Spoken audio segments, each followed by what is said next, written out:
Well, g'day, Clinton Brett here from Diesel Help Australia.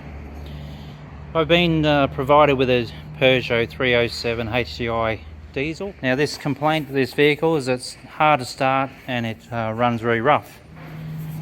Watching the scan tool here, I'm going to crank it over. Now if you look at the measured fuel pressure value, it's only about 7 bar. As I always say, you need a minimum of 200 bar to actually start a common rail diesel system. Reference value is there as what it's asking for in the start position. Not all scan tools, not all vehicles will show this information. This one will. So let's see, it should instantly start and the pressure should build instantly up to 200 bar at least. Now back to 0. It's taking a long time. Nowhere near. But have a listen to the way that engine's running.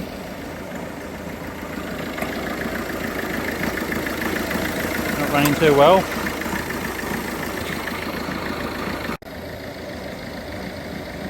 If you see now, the fuel pressure is fluctuating quite erratically, but it's got considerable amount of fuel pressure to run. It's just not running too well.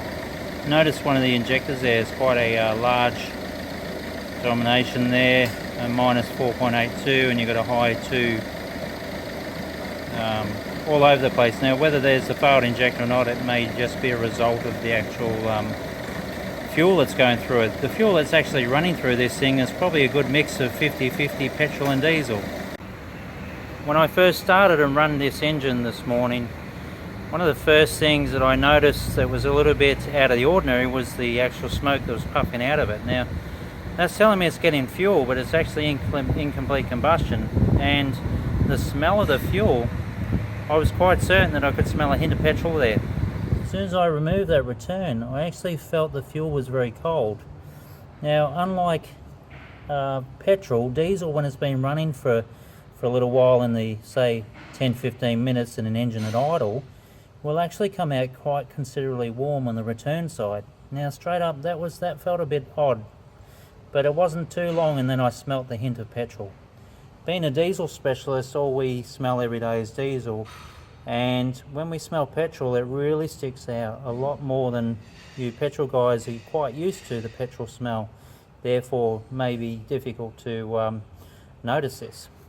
So just to confirm my theory, I actually went and opened the actual fuel cap itself, but you sure will find a strong hint of petrol if you experience the same kind of fault.